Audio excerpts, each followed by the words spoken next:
आप बात नहीं करते, आप गले नहीं लगते, आप उन्हें आतंकवादी कहते हो। ये स्टेटमेंट करे कि हम कहते हैं कि किसान आतंकवादी है, तो कैसे सदन में चल सकता है मान्यवर? आप एक तरफा नियमों के ऊपर जाकर उनको रियायत दे रहे हो मान्यवर, हमें संरक्षित करिए, ऐसे नहीं चलता। अरबपतियों का कर्जा माफ हो सकता है तो हमारा भी थोड़ा सा कर दीजिए।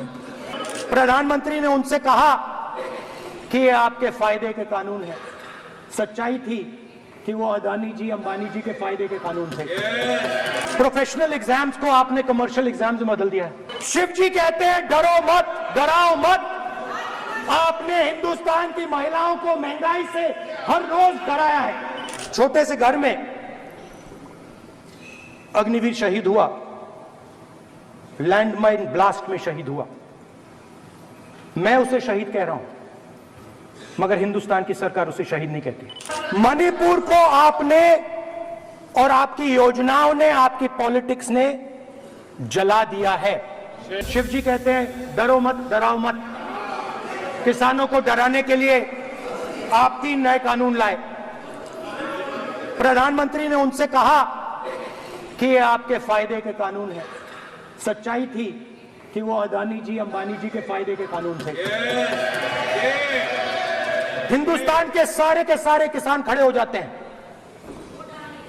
आज तक सड़क ब्लॉक है। अगर आप वहां जाएंगे, आज तक आपको दिखेगा कि वो सड़क जिस पे किसान आए थे वो आज तक बंद पड़ी हुई। हरियाणा में 2 जगह किसान खड़े हो गए, कहते हैं नहीं ये हमारा नहीं है। आप हमारे से हमारी मेहनत का फल छीनना चाहते हो, हम इस बात को एक्सेप्ट नहीं करेंगे। आप उनसे बात नहीं करते, आप उनको कहते हो, आप बात नहीं करते।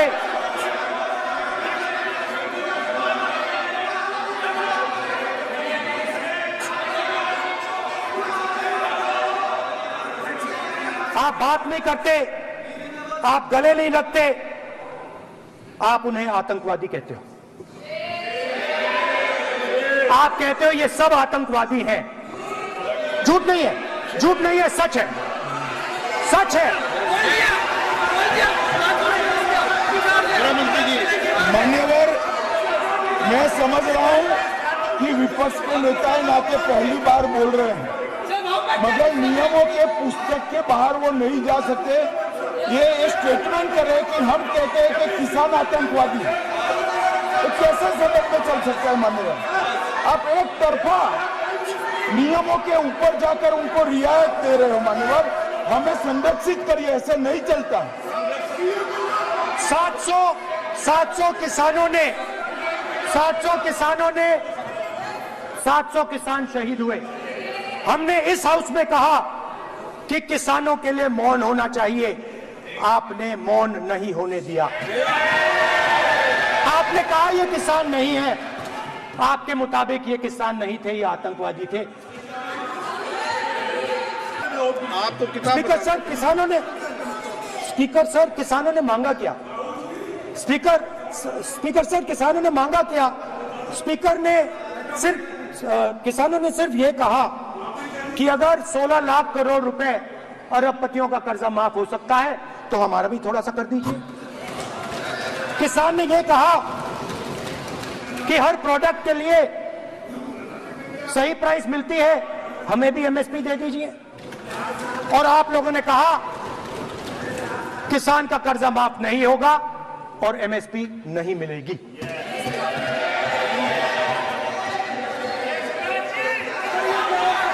माननीय अध्यक्ष महोदय, ये गलत बयानी कर रहे हैं। एमएसपी सरकार दे रही है और ये मोदी जी की सरकार है जिसको उत्पादन की लागत पर कम से कम 50, माननीय अध्यक्ष महोदय, उत्पादन की लागत पर कम से कम 50% जोड़कर एमएसपी दी जा रही है और ये दी जा रही है। सत्यापित करें माननीय अध्यक्ष महोदय, ये गलत बयानी कर रहे हैं, ये सदन को गुमराह कर रहे हैं, गलत बयानी कर रहे हैं। आज भी एमएसपी पर खरीद जारी है और अभी खरीद फसलों के मुझे लीगल गारंटी। ये बताएं जब इनकी सरकार थी तब एमएसपी कितनी तब एमएसपी कितनी मिलती थी? स्पीकर सर, एमएसपी जब मैं speaker sir, MSP with legal guarantee, speaker sir, the issue is MSP with legal guarantee, not just MSP. MSP is being given. The issue is Kisans want MSP with legal guarantee, which you are not ready to give. न्यूनतम समर्थन मूल्य चाहते थे। और अब एक नया fashion निकला है, नीट।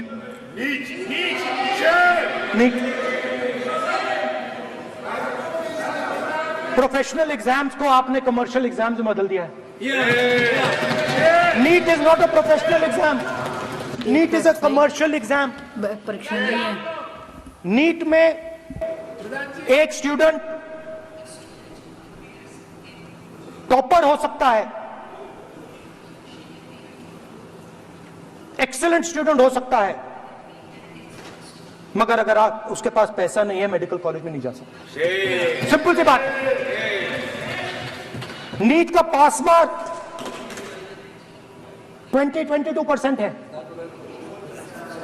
वो पूरा का पूरा एग्जाम, सर एजुकेशन मिनिस्टर को पूरा का पूरा एग्जाम अमीर बच्चों के लिए बनाया गया है। गैस सिलेंडर, महंगाई, तो आपने गरीबों को, महिलाओं को डराने का काम किया। शिव जी कहते हैं डरो मत, डराओ मत। आपने हिंदुस्तान की महिलाओं को महंगाई से हर रोज डराया है। कुछ दिन पहले मैं पंजाब में अग्निवीर के परिवार से मिला। अग्निवीर के परिवार से मिला। छोटा सा घर था, छोटा सा घर था सर।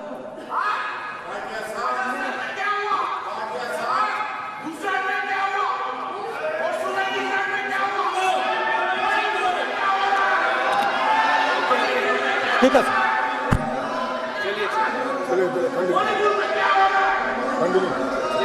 छोटे से घर में अग्निवीर शहीद हुआ, लैंडमाइन ब्लास्ट में शहीद हुआ। मैं उसे शहीद कह रहा हूं, मगर हिंदुस्तान की सरकार उसे शहीद नहीं कहती है। नरेंद्र मोदी उसे शहीद नहीं कहते हैं। नरेंद्र मोदी उसे अग्निवीर कहते हैं। उस घर को पेंशन नहीं मिलेगी, उस घर को कंपनसेशन नहीं मिलेगी, शहीद का दर्जा नहीं मिलेगा। और बेचारे बैठे हुए थे, 3 बहनें थी, एक साथ बैठी हुई थी, रो रही थी। आम जवान को पेंशन मिलेगी, जरूर दुख होगा, मगर हिंदुस्तान की सरकार आम जवान की मदद करेगी। मगर अग्निवीर को जवान नहीं कहा जा सकता। अग्निवीर यूज एंड थ्रो मजदूर है। और आप उससे कहते हो, उसको आप 6 महीने की ट्रेनिंग देते हो, 6 महीने की ट्रेनिंग देते हो। दूसरी तरफ चाइना के जवान को 5 साल की ट्रेनिंग मिलती है। राइफल लेकर उसके सामने खड़ा कर देते हो, उसके दिल में भय पैदा करते हो। एक जवान और दूसरे जवान के बीच में फूट डालते हो कि एक को पेंशन मिलेगी, एक को शहीद का दर्जा मिलेगा, दूसरे को नहीं मिलेगा। और फिर अपने आप को देशभक्त कहते हो। ये कैसे देशभक्त है? फिल्म स्टार जैसी फोटो थी उस लड़के की, फिल्म स्टार, बॉलीवुड स्टार की फोटो थी। मैं सोच रहा था, देखो इस युवा ने जान दी। स्पीकर सर,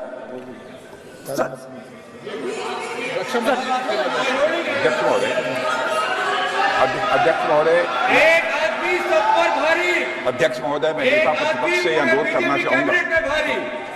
गलत बयानी करके सदन को गुमराह करने नहीं की सर, कोशिश गलत नहीं है सर, गलत नहीं है सर, लेना चाहता हूं कि गलत युद्ध नहीं है के सर। दौरान अथवा सीमाओं की सुरक्षा के दौरान यदि हमारा कोई अग्निवीर का जवान शहीद होता है तो उसके 1 करोड़ रुपए की धनराशि सहायता के रूप में उसके परिवार को मुहैया कराई जाती है।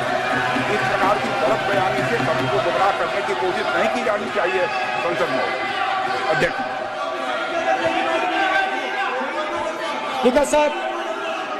स्पीकर सर देखिए, स्पीकर सर देखिए, राजनाथ सिंह जी की एक राय है, मेरी एक राय है। सच्चाई अग्निवीरों को मालूम है, हमें बोलने की जरूरत नहीं है। अग्निवीर को किस चीज का सामना करना पड़ता है, शहीद का दर्जा मिलता है या नहीं मिलता है, कॉम्पनसेशन मिलता है नहीं मिलता है, पेंशन मिलती है नहीं मिलती है, वो उसको मालूम है। पॉइंट ऑफ ऑर्डर है मान्यवर। अब सदन के सामने 2 स्टेटमेंट हुए, एक हुआ विपक्ष के नेता का, दूसरा हुआ माननीय राजनाथ सिंह जी का, रक्षा मंत्री जी का। ये कहते हैं कि 1 करोड़ रुपया नहीं मिलता है। श्री राजनाथ सिंह ने अधिकृत रूप से कहा कि मारे जाने वाले अग्निवीर को जो शहीद होता है उसको 1 करोड़ रुपया मिलता है। उनको फैक्चुअल पोजीशन सदन पर रखनी चाहिए मान्यवर। ये सदन झूठ बोलने की जगह नहीं है मान्यवर, या सच बोलना चाहिए। और अगर ये नहीं रखते हैं तो उनको ये सत्यापन नहीं करते अपने स्टेटमेंट का, तो उनको सदन और देश से और अग्निवीरों से माफी मांगनी चाहिए माननीय। मैं नेता प्रतिपक्ष से विनम्रता पूर्वक अनुरोध करना चाहता हूं कि कृपया वह सदन को गुमराह करने की कोशिश न करें। अग्निवीर योजना के संबंध में बहुत सारे लोगों से 158 ऑर्गेनाइजेशन के साथ सीधा संवाद स्थापित हुआ है, उनके सुझाव लिए गए हैं, तब यह अग्निवीर योजना लाई गई है और बहुत सोच समझकर यह योजना लाई गई है। और मैं यह भी स्पष्ट कर देना चाहता हूं, इस प्रकार की योजनाएं दुनिया के कई देशों में है, यूएस में है, यूके में है, वहां पर किसी को कोई किसी प्रकार की आपत्ति नहीं है। अब बिना अग्निवीर योजना के बारे में समझे, बिना उस संबंध में कोई पूरी जानकारी हासिल किए इस तरीके से सदन को गुमराह करना, इसे कदापि उचित नहीं ठहराया जा सकता। महोदय, मैं तो आपसे ये अनुरोध करूंगा, इसे सदन की कार्रवाई से बाहर निकाला जाना चाहिए। आपको देखिए, सिंपल सी बात है स्पीकर सर, इनको अग्निवीर अच्छा लगता है, आप उसको रखिए, हम उसको बदल देंगे, हटा देंगे। सिंपल सी बात है, हमारी सरकार आई थी, अग्निवीर को हम हटा देंगे, क्योंकि हम सोचते हैं कि अग्निवीर सेना के खिलाफ है, जवानों के खिलाफ है, देशभक्तों के खिलाफ स्कीम है। हम इस स्कीम को नहीं चाहते। मणिपुर को आपने सिविल वॉर में डुबा दिया है। मणिपुर को आपने और आपकी योजनाओं ने, आपकी पॉलिटिक्स ने जला दिया है। और आज तक हिंदुस्तान के प्रधानमंत्री मणिपुर नहीं गए हैं। ऐसा लगता है कि मणिपुर हिंदुस्तान का प्रदेश ही नहीं। प्रधानमंत्री के लिए मणिपुर स्टेट ही नहीं है। मणिपुर में सिविल वॉर हो ही नहीं रही है।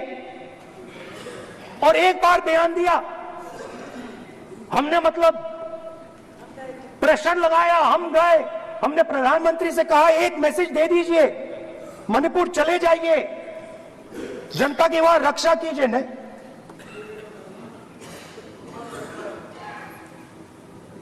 मैं वहां गया, कुकीज और मेहते इससे दोनों से मिला। इसको अभी आंसर नहीं देंगे, आज तक नहीं, आंसर नहीं मिलेगा, मिल नहीं सकता। मणिपुर इनके लिए हिंदुस्तान का प्रदेश ही नहीं है। मणिपुर है ही नहीं, मणिपुर है ही नहीं, ना होम मिनिस्टर के लिए, ना प्रधानमंत्री के लिए, है ही नहीं, एग्जिस्ट नहीं करता, वो है ही नहीं। ना प्रधानमंत्री जाएंगे बोलेंगे कुछ नहीं, जैसे कुछ नहीं हुआ वहां पे। मैं रिलीफ कैंप में गया, एक औरत कांपती हुई रोती हुई मुझे कहती है कि मैंने अपनी आंखों के सामने, हाँ मैं औरतों की बात कर सकता हूं, एक भाई मैं कर सकता हूं।